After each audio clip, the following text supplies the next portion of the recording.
Hello and welcome to the Australian Institute of Insider Threat. My name is Boz Fisher. And I'm Peter Natterer. Welcome. Today we are diving in a topic that's often overlooked but really critical, the language of betrayal in the workplace. Betrayal isn't about dramatic act. It's often subtle in words, tone and behaviors that signal deeper frustration and disengagement.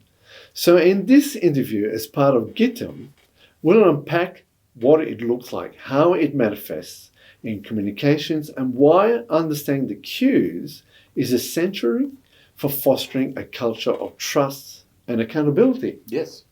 So let's go and get stuck into it. Let's do. What do we mean by betrayal? And the second part of it, what difference is it between betrayal and the language of betrayal? Absolutely. Betrayal is the deliberate setting up of circumstances so that you can take advantage of the environment to the ultimate detriment of the environment. Yep. Absolutely. The language of betrayal is often more an internal thing because obviously if you are walking into an organisation that you do want to betray, you attract the least possible attention to yourself. Yes. Okay. So how does it manifest in an organisation? Yes. Yeah. So we're talking specifically about language and how language can be used in terms of betrayal inside of the organisation. So that's a very interesting point. Oftentimes, the betrayal is essentially a deliberate weaponization or misuse of trust, or access, or vulnerability. And literally it is somebody taking the ability to turn somebody that is in their influence against other parts of the organisation or the organisation itself and recruit them into a worldview that this particular person is trying to bring about. Okay. Yeah. So what are the, let's talk about tones or patterns or phrases that might indicate that employees are being or feeling that they are being betrayed. Yes. So one of the interesting things is that the language of betrayal and the language of gossip are very close neighbours. Correct. One can lead into the other, and it's an engagement. It's a process whereby you engage people to bring them into a worldview. It's almost a process of mentoring them into the clique, if you like. Yeah. And look, things like overt things like, between you and me, that would be for me a red flag. Or the other one that's really interesting is don't take this the wrong way. Yes. So I'm about to tell you something that you're not going to like to hear. Yes, correct. But if you follow me and if you take my advice, you'll be part of the you'll be part of the group. Yes, correct. The other one is also let's just keep this amongst ourselves. So all of a sudden, what you're finding is you're creating like a little cell. Yeah, I was just going to say like a bubble. Yeah, absolutely. Yeah. Let's talk about communication styles because different people have different communication styles. How would you know that the communication is basically signals that that person is frustrated because they're being betrayed, or the language betrayal is frustrating them? So with most people, you find that they have what you could call a baseline personality. And if over time and in the presence of certain people that baseline personality changes, they either become overly gregarious, or they become introverted, or their behaviour changes away from who they normally are. That would be a really big indicator. A lot of times, most of the times, if people are being engaged into something, they become very quiet and very secretive. And only talk within their own clan. So what roles does I'll go back again to gossip, venting, passive aggressive behaviour could either amplify or signal that things are not working So venting can be both positive and negative. There are times when venting is positive and Yep. you just move along, but you've got to see it in the greater context. Passive aggressive is definitely a control form. It does. And it creates that fear. And one of the things that you find is that a lot of these systems work on a fear base. So first of all, you get engaged into the group, which then creates a group value. But you're always going to have that fear of being on the outside of the group. So there is that as well too. Gossip is a really interesting way to engage people emotionally, but it is a very slippery slope. It'll lead into this clannishness, which is where a lot of this manipulation starts to happen. When we talk about the language of betrayal, the betrayal is actually of the person that's being manipulated more than anything else. There's usually somebody who is the king, Yep. the top Yep. top dog, Yep. and then around them their power base is accumulated with people that they keep under control. Yeah. How do then leaders can distinguish between what is deemed as normal workplace, maybe frustration Yes. or disengagement, to something that's been more toxic? So a lot of this is contagious inside of a workplace. So if you find that there is one group that's an isolated incident, then it's much more easy to spot because it becomes the outlier. It becomes the highlighted point. However, if you now have that in the context of a larger organisation where that's just the norm, Yes. it's not seen to be anything other than normal. Yes. So correct. it really needs to be looked at. There is almost like a contagion that happens from the top down, and I keep talking about the leadership. If the leadership tolerates it, it'll proliferate. Yeah.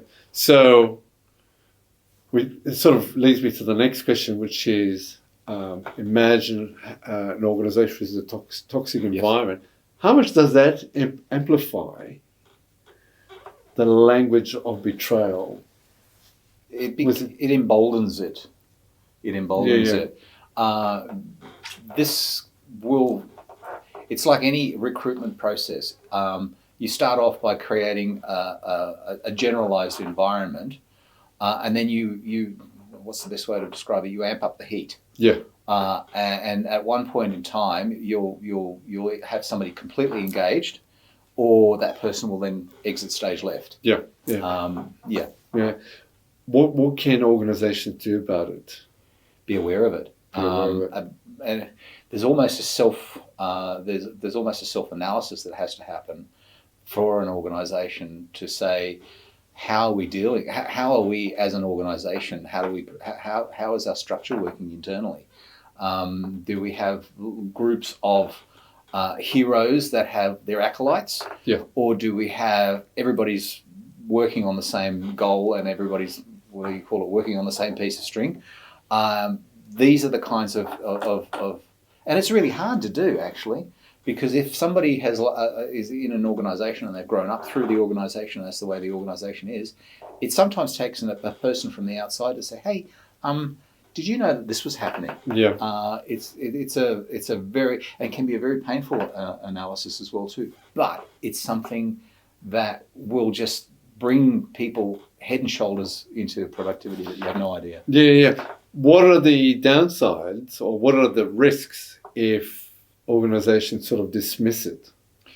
So, or bury it, or you'll find that each group will start to hoard the information. Yeah.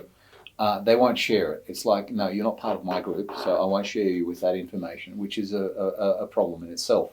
You need to have information flow across the organisation. The other thing is that you find there's a lot of fear-based silence going on inside of the groups. Yes. Yep. And people will be afraid to stick up their hand and say, we have a problem here, or if we continue down this path, that will happen. It's much easier to just be stumm and say nothing. Correct. And that's going to be one of my following up questions. But first up, I want to talk about how different teams within an organisation, like human resource, security, risk, and various other teams, can actually engender the practice of language, so people don't feel betrayed.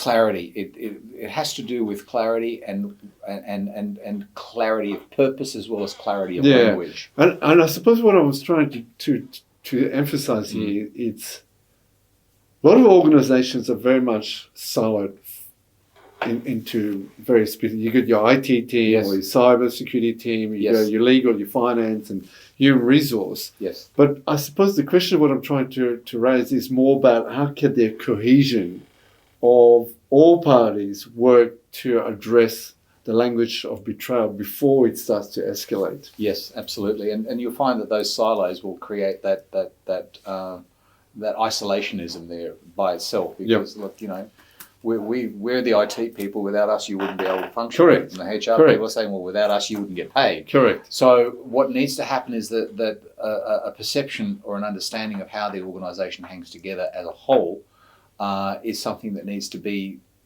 brought out into the sunlight, I guess, more than anything else. And importantly, is for them to work together and saying, this is what is deemed as acceptable or not. Exactly. Which then leads me to the next question is how do we create a culture of safety so that people can openly express their dissatisfaction or frustrations and so forth? Yeah. It's an environment of trust which needs to be earned by the organisation. There are some organisations that have a really great culture of trust already in them, so that's a huge bonus for them. Correct. Assuming that we're starting off on a toxic basis, you really have to build that trust, and it has to be done micro by micro, little bit by little bit. Focus on the team, not in the individual. Have all of your data open or your activities visible. The consequences are shared, not individualized. So you don't say Joe did it. Yes. Yeah. So what are the sort of steps that organizations can take to monitor the language of betrayal, while at the same time ensuring people's safety but also their privacy, because a lot of it tends to be quite personal. Yes. And then engender a positive working environment. Model what it is that you want. Yes, that's a good response. What I said before, that this sort of thing, it's a contagion, but a contagion can also work in the right direction. So if you model what it is that you want, and you treat everybody in that environment in the way that you would like that to happen, all of a sudden those single points of control, those single points of toxicity or betrayal, become highlighted because everybody says, well, I'm going to work in HR. Yes, correct. Because they've got it going. Correct. Yeah. That's true. So bringing this all together, what is the key takeaway when we're talking about language of betrayal? So language is one of the most powerful builders and the most powerful destructors in any system. Language is about creating an empowerment in the people that are receiving it, and the ability to show them that, hey, you're valued, you're allowed to say what your opinion is, especially in your area of expertise, and create the trust based out of that. So we don't create closed loops by huddling together and saying, well, we're going to do this, but everybody else can stay on the side. Correct. Create an inclusive communication. Yep. Okay. Yep. Any last words? Be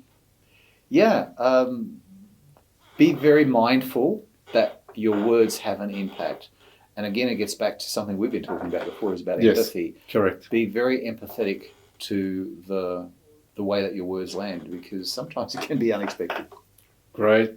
Thanks, Peter. Much appreciated. Thanks, fellas. With that, thank you for watching, and stay tuned for the next video. Thank you. Thank you.